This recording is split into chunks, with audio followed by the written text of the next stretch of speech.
Hello guys and welcome back again sa aking YouTube channel. It's me, Mixcat Vlog, and may bago akong ituturo sa inyo, ang bagong update ni Messenger guys. Alam nyo ba guys na pwede nyo nang ilak si Messenger ngayon. Kung paano yan, let's watch this. Ang una natin gagawin is pupunta tayo sa ating Messenger. Ayan, nandito na tayo sa ating Messenger. And then, click natin tong tatlong line na to sa may bandang kaliwa. Yan, click na natin. And then, itong setting icon, click natin.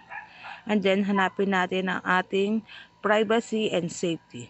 So, ayan, dito tayo sa privacy and safety. As you can see guys, makikita natin tong apps lock. Click natin tong si apps lock. Ayan.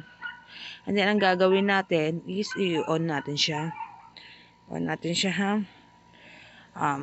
Messenger lock. Change method. Kung gusto natin siya i-change. Ayan. Ato, mamimili tayo dito guys kung ano ang gusto natin. Unlock with biometric. Kasi ito yung ginagamit ko sa phone ko ngayon. Naka-biometric kasi ako sa phone ko ngayon. O nga po pala guys, available po ito sa Android 9 pataas po. So, ito, mamimili na tayo dito guys kung ano ang gusto natin. May pagpipilian tayo na 4 na option. After I leave Messenger, 1 minute after leaving Messenger, 15 minutes after leaving Messenger, 1 hour after leaving Messenger. So, ang pipiliin ko, mas maganda siguro para sa akin, after I leave Messenger. Ayan. So, ayan, babak na natin siya. So, ayan. Babak na natin siya, ha.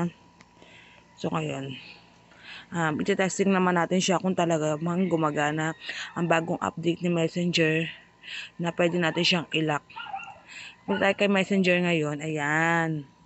So, para mabuksan natin siya, syempre, enable ko yung aking fingerprint. So, ayan na guys.